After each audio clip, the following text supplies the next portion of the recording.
everyone. This is Adam, founder of Soulsign, and today I'm sitting with a dear friend, Matt Sturm, and we are really interested in having a conversation today about exactly what he has coined. I love this term, the organic masculine. Matt has a new book out, and you can find it all over the place. We'll give details at the end, but we really just want to invite you, the watcher, the listener, to our conversation here to just sink in and feel and be available for where what we're speaking about, Matt and I here today, and also from where we're speaking inside of ourselves is landing in you. Because as I know in myself intimately and in Matt, uh, we're much more interested in awakening human embodiment than trying to grok a whole bunch of information that takes us out of our bodies, which takes us out of our empowerment. So, welcome to this conversation. Matt, what's the very first thing you want to tell people or share about this whole body of work? Because the book it's the first of four. It's the first of four, yeah. Great. hmm And what's like, what's juicing you to want to convey about this incredible monumental effort you put in to create this book? Thank you, Adam. Um, I'm so excited to be here having this conversation with you, first off, Hmm. and to get to share. Yeah.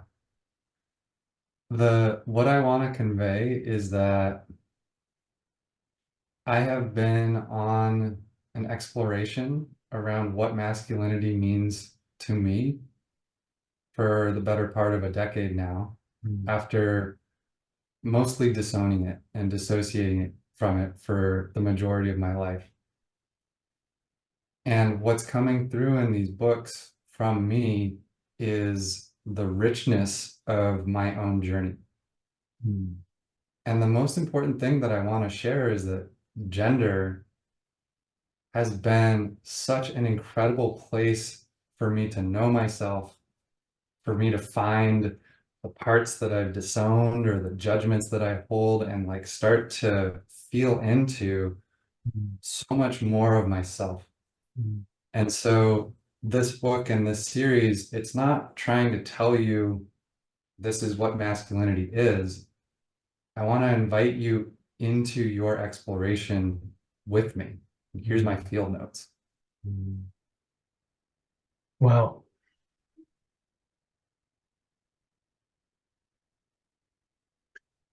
In your writing, masculinity is nowhere near limited to men. That's very clear. And what have you found from men? Do men want to be invited in to another Mm, man's experience?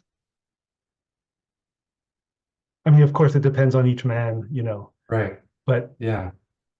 So where the are we cup with that? has to be empty enough, and I'm there sorry. has to be, I'm sorry. I spoke over you. Can you say that again? mhm. The cup has to be empty enough within the man. And there has to be, usually there's some recognition of men out there are causing a problem, or my version of masculinity isn't working. And when there's that little bit of, oh, there's something not working here, I'm ready to open into a bigger experience. And then men start to search. And so there's a really exciting point where men are like, oh, I'm ready for a men's group, or I'm ready to start reading about this, or I'm ready to start looking for a different version than what I've been handed. Mhm. Mhm. How do men, in your experience, all the people you work with, Matt, how do men find their way to those deeper, to that deeper questioning differently than women do? Hmm. Right. So the difference between men and women, men in the system, the social system that we exist in, we have this privileged position And oftentimes that's invisible. And so we kind of just get to enjoy being man. Women are not in that same position and they see the ways that the system is not working for them. And so it's much more visceral and immediate. Mhm. And that's why I think collectively women have been doing so much more work around feminism Mhm. and gender liberation more generally. And Mhm. men are just kind of waking up to it more recently. Right. It is a very different arc of waking up, as you say, placing your feet on the path, meeting the challenges externally and internally, and then having the initiatory experiences and the hopefully the learning and the growth. If you're in the privileged position or to begin with in that process, or you're not in the privileged position to begin with to begin that process. Right. That's right. And we both move through the phases of, okay, I've been given this identity from my culture that I just kind of accept that that's the way things are. Yeah. And then we start to rebel against it. And then eventually we get to a place of redefinition Mhm. of, okay, what's the authentic version of this for me? How do I want to engage with my gender, masculine, feminine, other? Mhm. And so that process seems to be universal, but how it happens for the privileged position or the subordinated position is different. Mhm. Yeah. Mhm. Really interesting. Matt,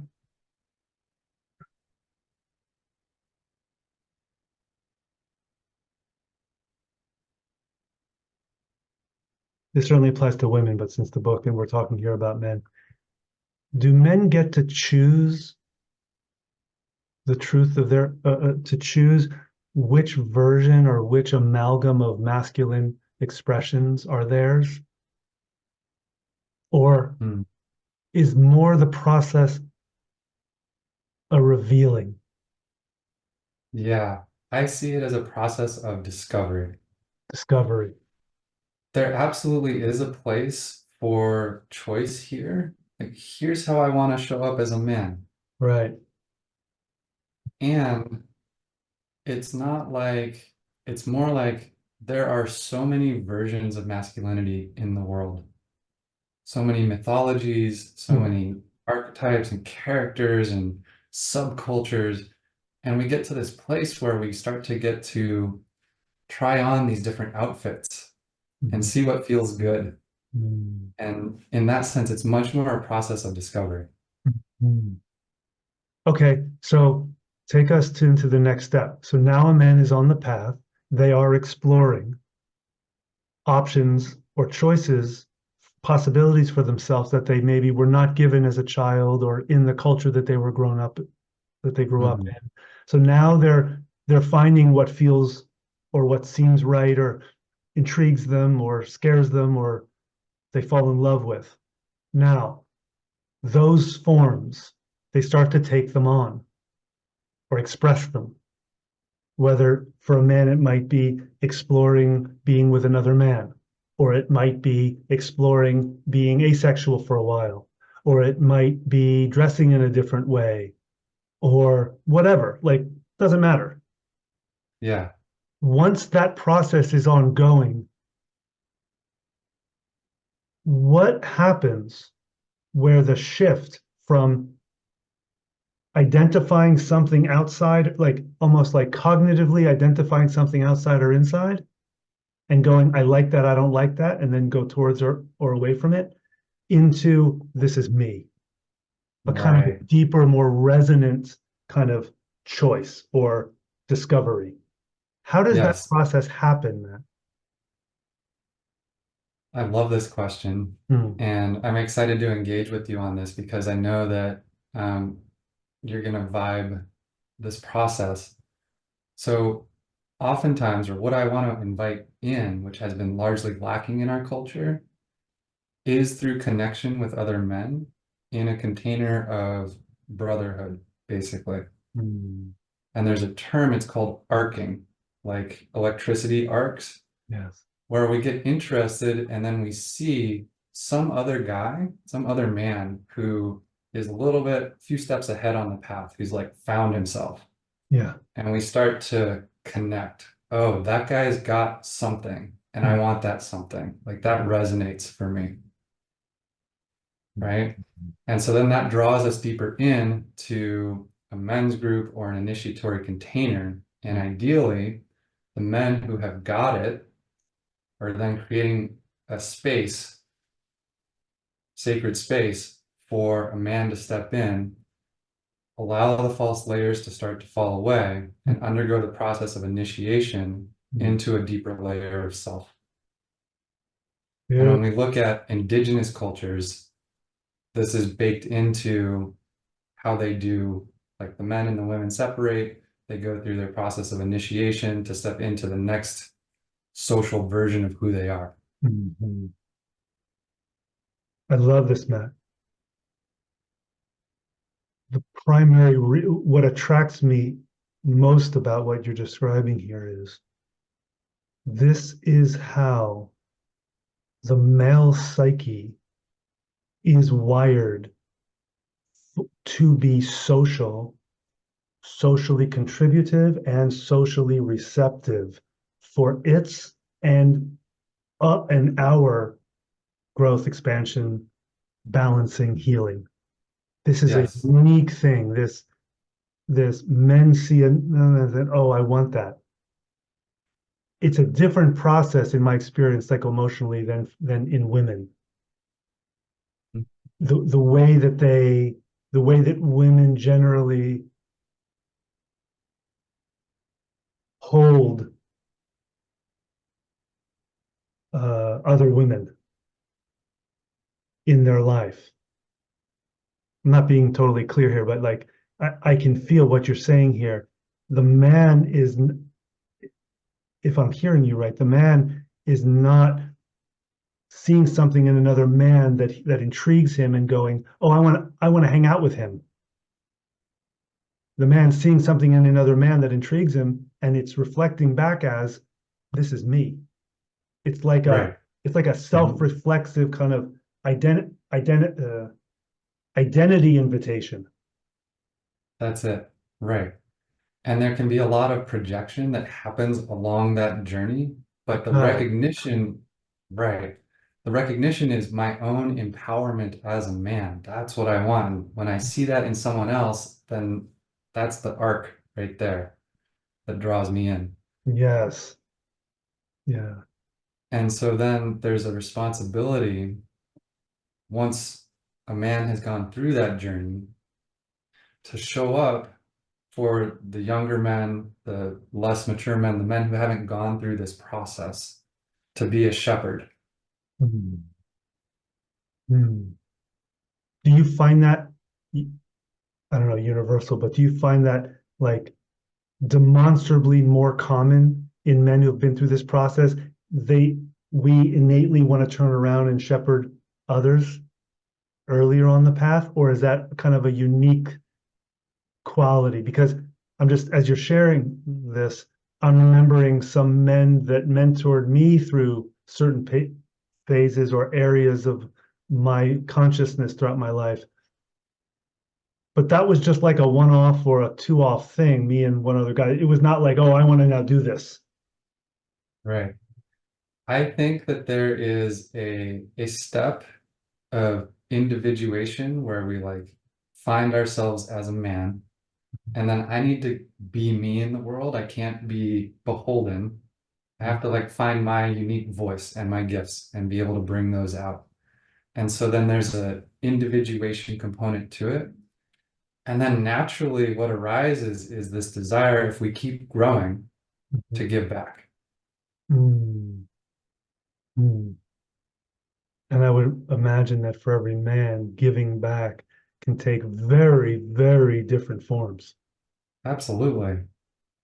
Being a father is an amazing way to give back. Mhm. You could be a mentor in your workplace or a coach for a children's sports team, or, some of us do helping work. So if you sit with people, there's all sorts of different ways and it's personal to your dharma. And that's what makes it trustable.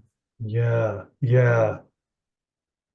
There is that unique thing that is universal among everyone, no matter how they're genderly identified, of when we sink into, or when we hit that rock bottom kind of irreducible base of truth, of Mm-hmm. what I'm here for or what I'm meant to do. And that, I mean, a word we put on that is purpose. Right. Mm-hmm. But that is very, I find, endemic to men. Like it's uniquely, even maybe stronger, um, instinctually, maybe archetypally too. You would be much more informed than I would be to speak about its archetype, but it's very ingrained in the masculine psyche. I agree. You do, right? Purpose in terms of how I engage with the world. The feminine psyche has a purpose, and it's more of building a web or a nest, or nurturing life, Yeah, generally speaking. yes. And the masculine is more of a building. Mm, yes. That's beautifully succinctly put, man. It really kind of stops me and just want to feel that in my body. Yeah.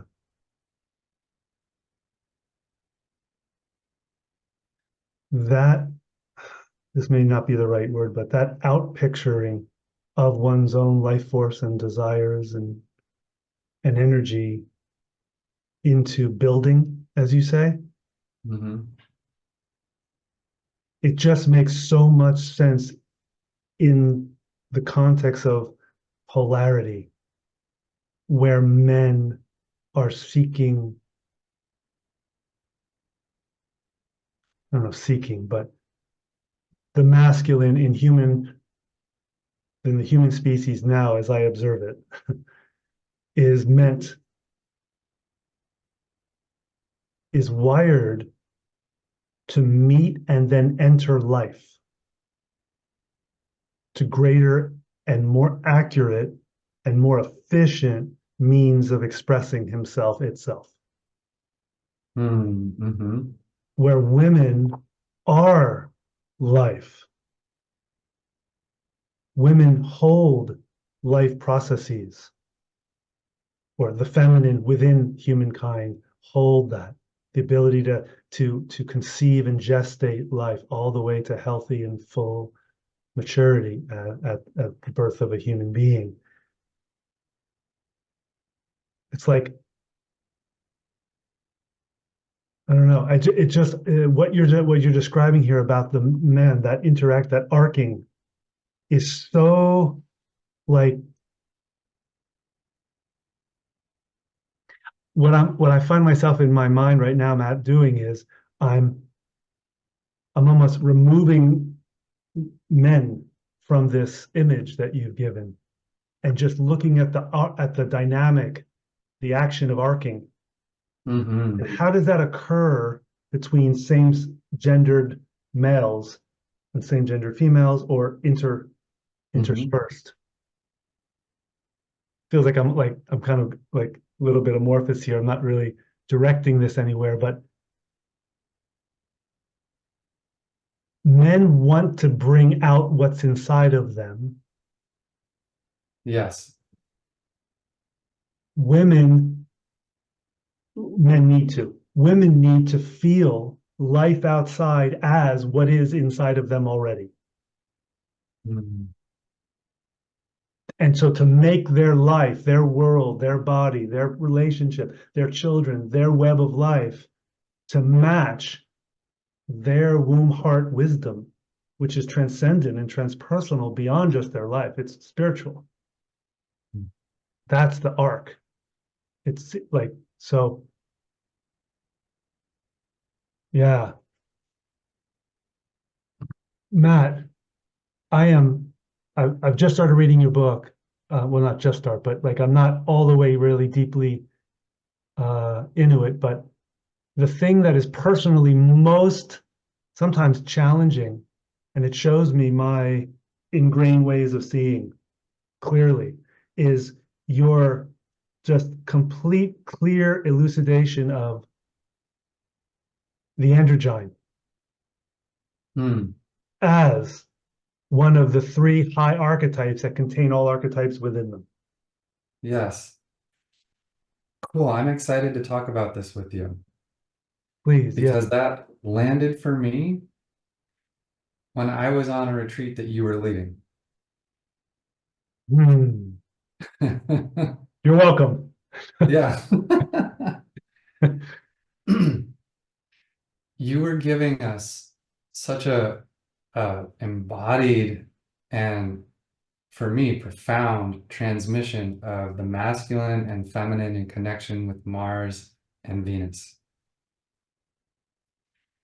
And there was another participant at the retreat who was having a hard time with this.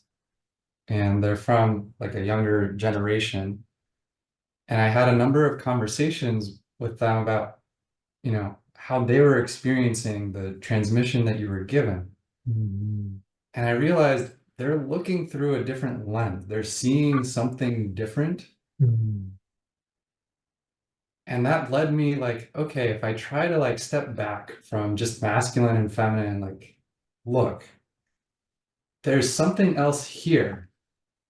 And as we were looking at the planets, I was like, and there's another planet, Mercury, connected to this trickster god Mhm. who's androgynous and kind of queer. And then it just started to land for me. And then I found those places in myself of like, oh, I like to play with gender. Sometimes I feel both. Sometimes I feel neither. Sometimes I feel queer. And then I look out in our culture and all of this is blossoming around us. And it just started to click into place for me. Mhm. And in the mythology, Mhm. most like historical religions have this figure, Adam Kadmon, who's both masculine and feminine. The Hindus have their own version of the hermaphroditic deity. So it shows up over and over again. And like, okay, there is a universal symbol for humanity that plays with gender. That's Mhm. not one, not other, but both. Mhm. Yes. When I was writing my books,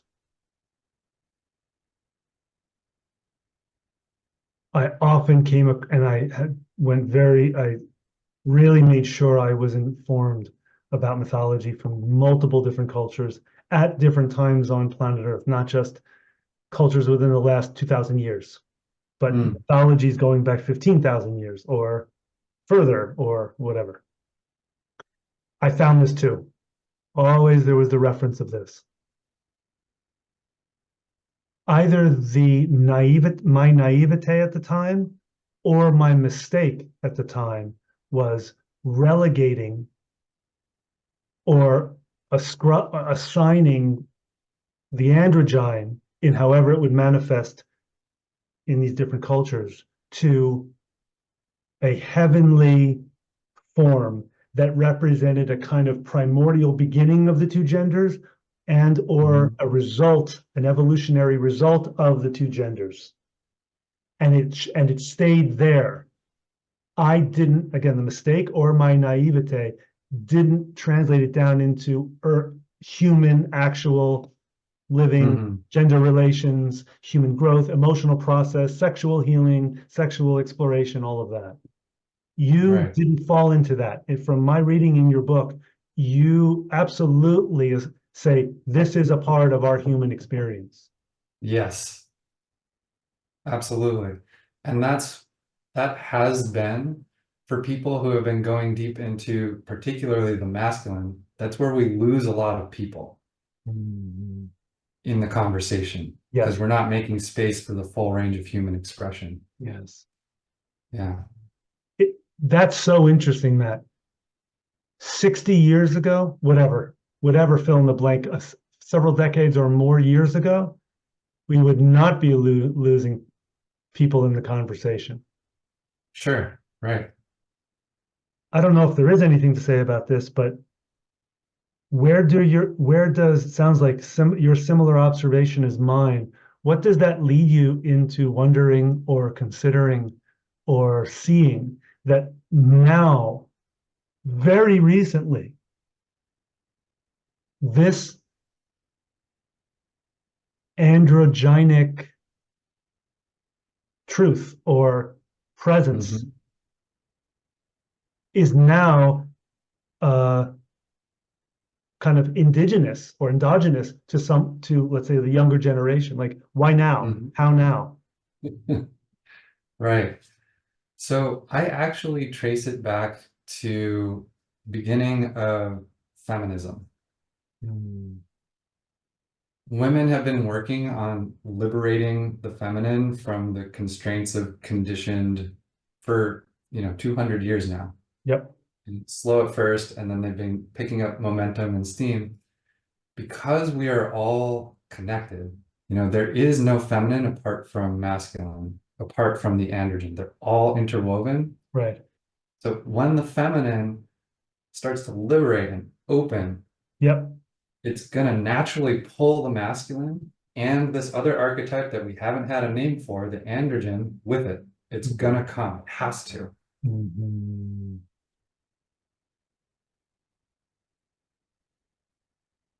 Yeah, the way you depict that is really intriguing to me. As the feminine is ascending itself, Yes. yeah, the entire realm, the entire layer of consciousness that you call the high archetypes will change through human perception and human experience. It has to, because like you said, there's no such thing as the feminine principle if you also can say the masculine principle and the androgenic principle. Right. Yeah. So for whatever reason, the feminine is leading the charge, Right. but more broadly, this is coming into our collective experience as a species because we're ready for it. Yes. Yes.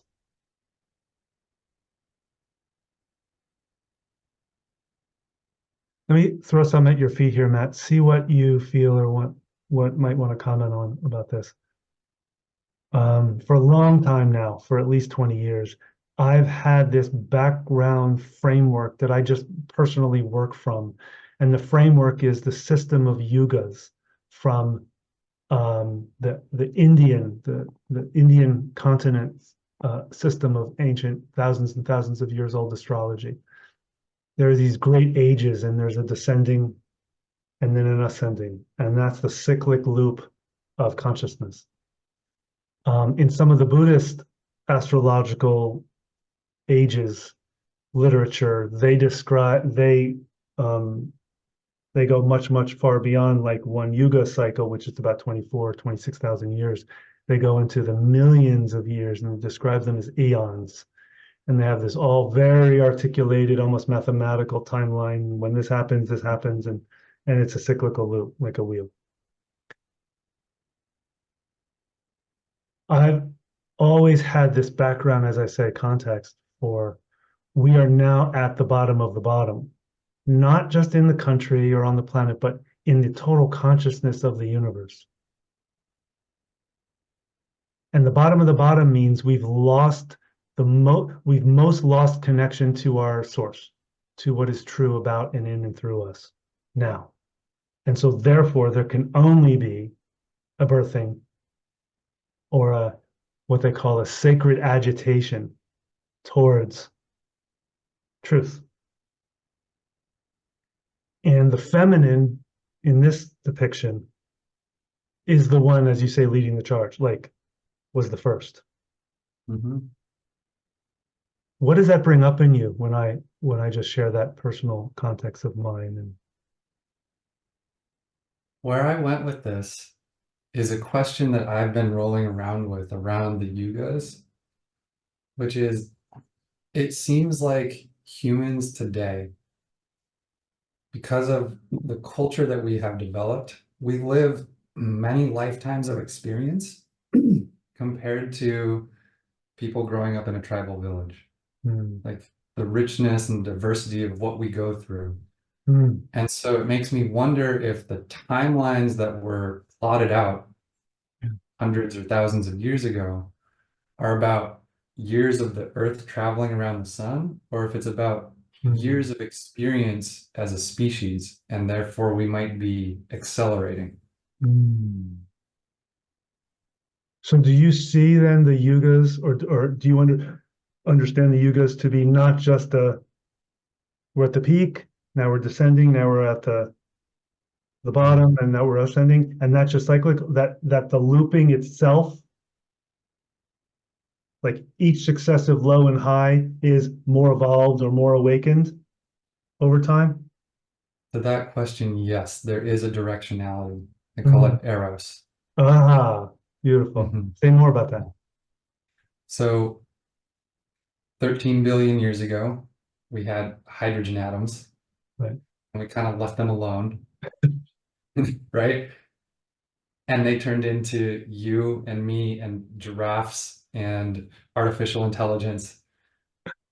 And so there we can trace, okay, beginning of life, human consciousness, there are these big turning points, but always, even with the lows and the cyclical nature of it, there is a directionality towards greater degrees of complexity and wholeness. Yes.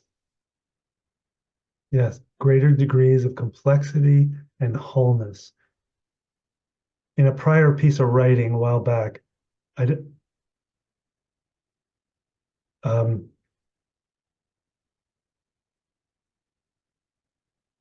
increasing structural integrity without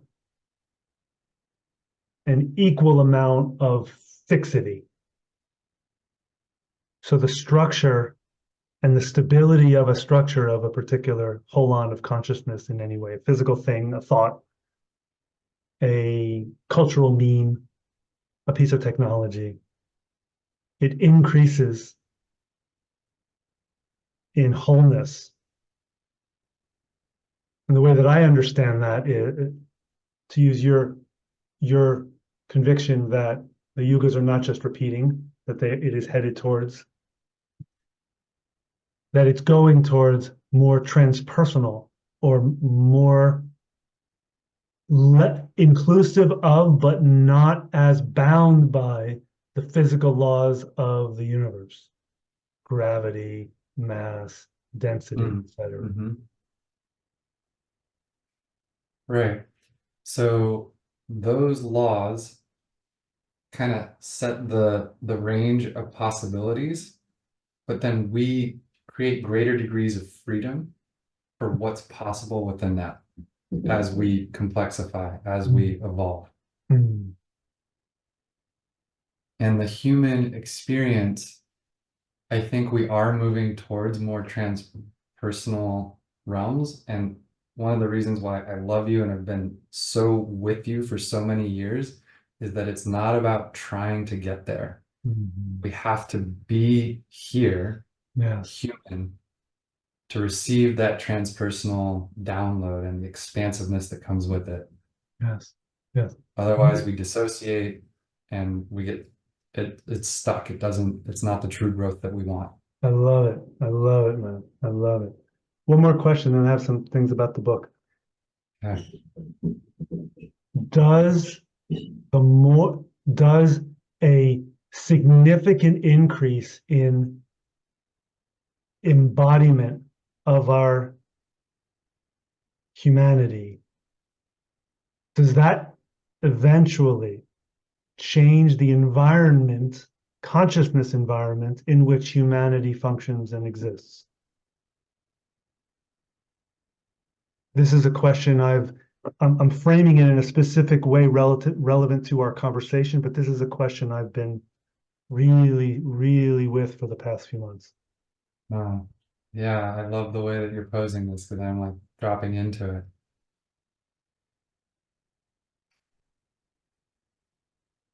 Humans, as far as kind of conventional wisdom goes, humans are the most complex and advanced form of consciousness that we know of. As we embody it becomes less about my human identity and more about the cosmos or the earth or our ecosystem. Our consciousness integrates into Mhm. all of existence, or reintegrates or interconnects. Mhm. So it's not about humans ascending to greater heights out of the denseness of the muck, in my perspective. It's about, like, the embodiment piece brings us into reality deeper and infuses that with the consciousness that we have been gifted with. Mhm. Love it, Matt. And that deepening that you just spoke, the deepening into, I think you said consciousness. Thus far, in my half blind, sometimes half intoxicated state of awareness at these deep levels, brings all of life, or possesses all of life within these deepening and deepening levels. So the light and the dark that we perceive, we find light and dark in there. The intensity we find or we see in our outer world, we will find an intensity. All my subconscious filters that I'm using to color how I perceive and make myself and you and us up in reality, I'm going to find more. So whatever I'm doing here, Mm-hmm. when I deepen into that, I'm going to find greater and greater levels inwardly of the same polarity until this is what I've been sitting with. Maybe this isn't up lightenment, out outer lightenment. It's profoundly in and down lightenment. Yeah. You familiar with the waking down movement of maybe 20 years ago? Waking I'm down. not. Okay, yeah. Definitely worth checking out the book. There's a couple, I forgot their names right now because but Waking Down. And I loved it. I loved it. I was like so loving it. And I was waiting for the next one and I never found it. Like where are you going with this? Come on. Yes. So down and in, I think, is such a good, humbling place to orient ourselves. Yeah. And at the end of the day, it's just centering. Mm, The source that we find is the center point. mm, And so that includes upward and downward. But we're in such a culture of reaching up that, like, also going down and in is like my practice for mm. sure. Yes, yes. I would imagine, Matt, that anyone truly committed, even half as much as you are, to their authentic masculine, their organic masculine, as you coined the term, they have to find the same thing. The way we as men or any masculine identified individual improves, evolves, grows, cuts more and more of our shit out, and gets really in touch with more truth, you have to commit to a path of down and in. Yes, that has been my path, and that's what I have to share because Yeah, that's what I know. beautiful. Yeah. And that comes across in your book. The Mm. integrity, the word is sincerity. Hey, this is where I'm at. I'm sharing my path with you. Here's what I've compiled together.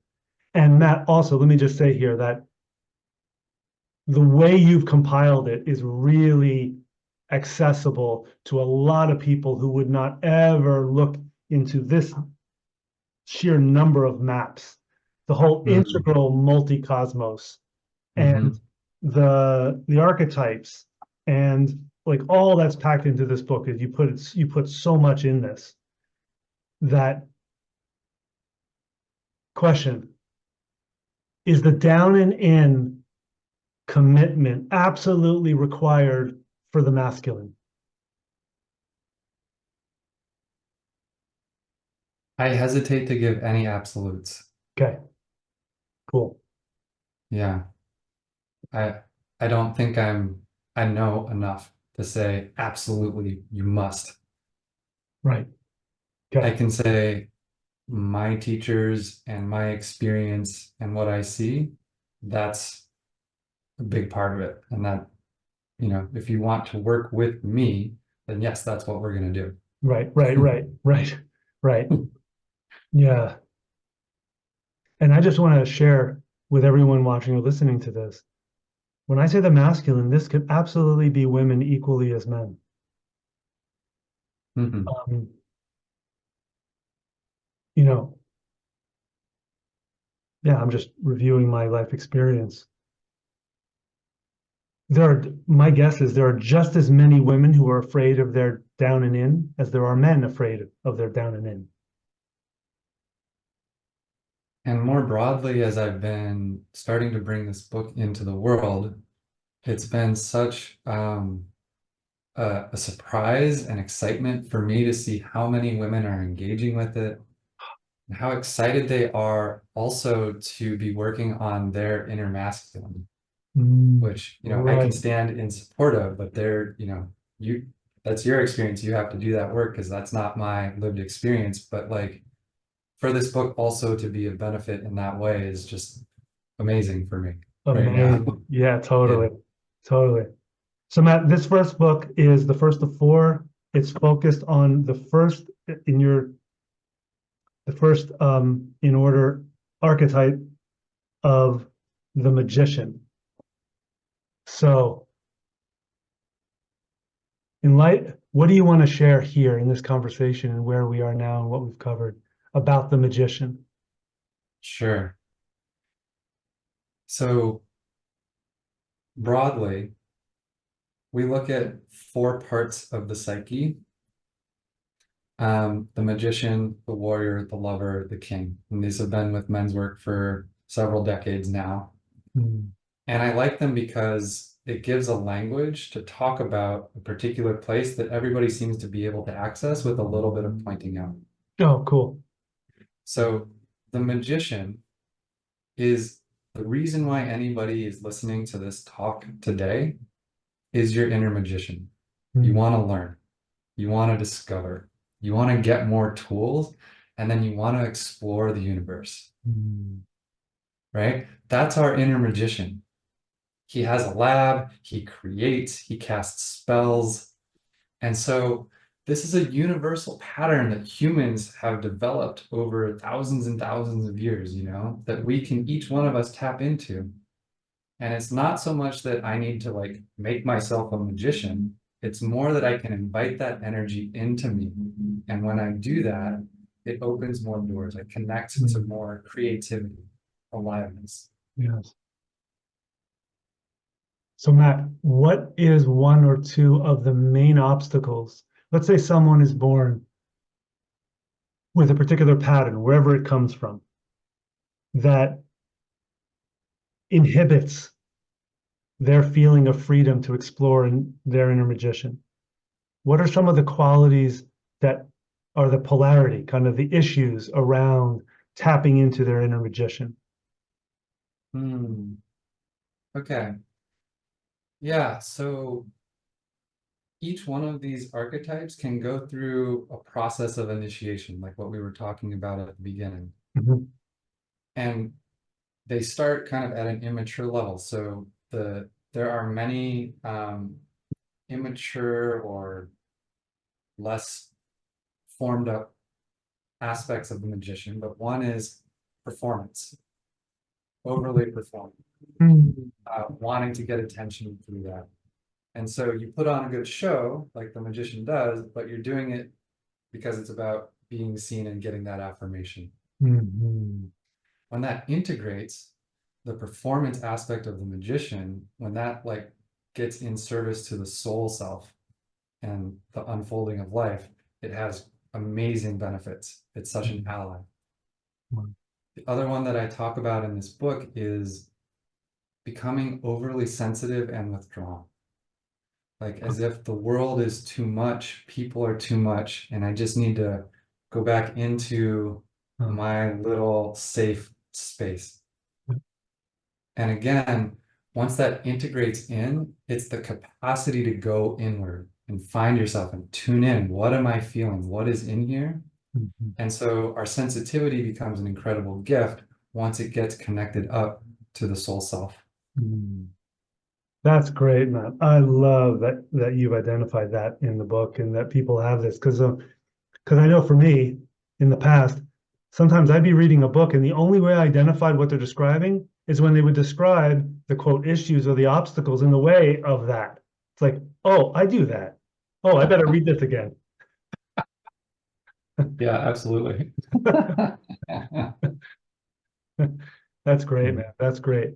So again, I haven't gotten all the way through, but in the book, so there are different levels of manifesting your one's own inner magician, like in terms of consciousness. Yes. You know, I don't just mean, shadow and light expressions. I mean, there's levels of expressing. Um, Yes. So these two that I laid out, the performer and sensitive sensitive or withdrawn, sensitive, yeah.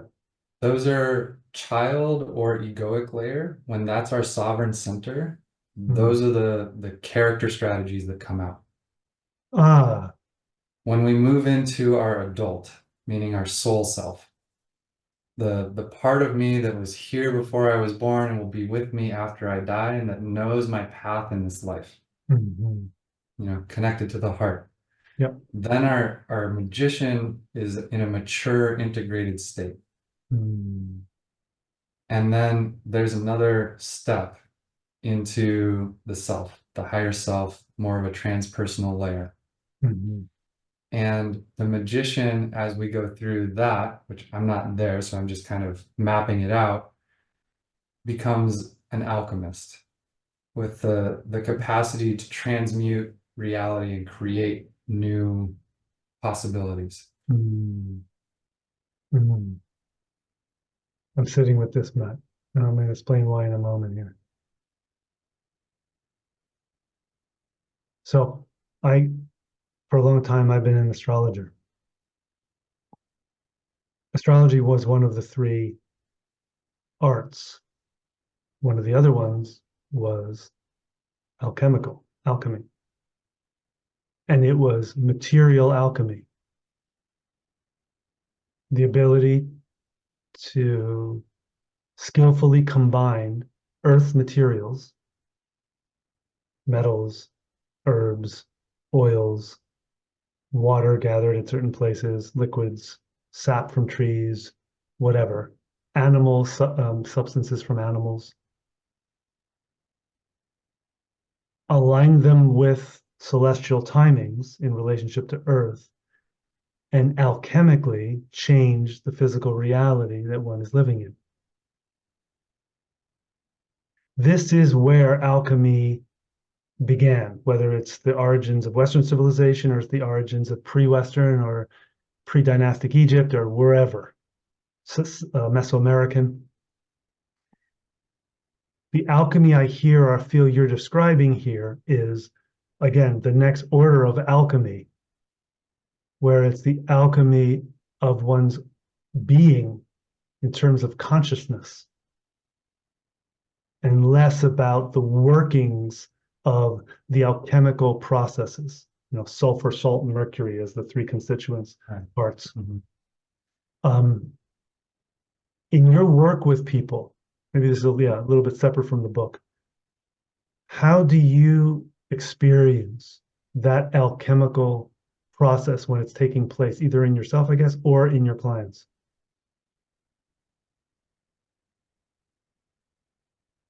Container, Yeah. energy or activation, and then material. So the Mm. principles from alchemy are the same, but the tools that we're using today are appropriate for us today. Mhm. And it's much more an inner experience. But I put in my stubbornness, Right. that's my offering, into a container where I'm held with someone. Mhm. And then we get in there and we feel, and that's the energy And through feeling, it transmutes. I'm Mhm. able to hold my stubbornness with kindness from a new place. Mhm. That's just an inner alchemy, like a simple example. Great example. Really, I think real illustrative for people listening to this, maybe for whom this is new. Yeah, yeah. And in my experience, then my relationship with being a stubborn person or my stubbornness then changes, which means I don't have to be, quote, stubborn for to shore myself up emotionally.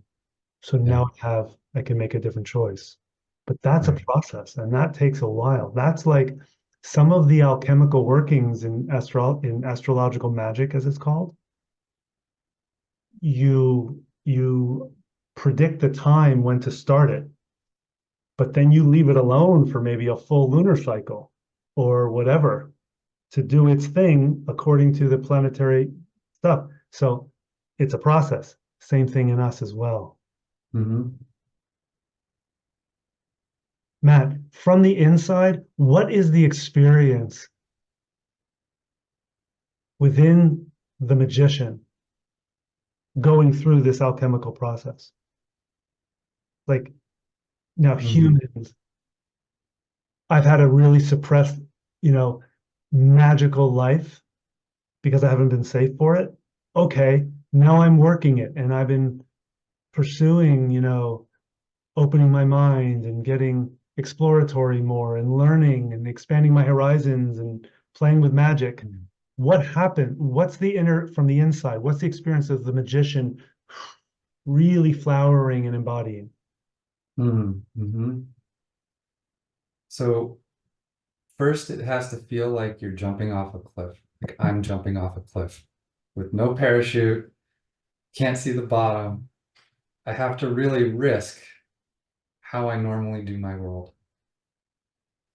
Sometimes that's career or relationship, but there's also an inner experience of where are my anchor points for how I know myself.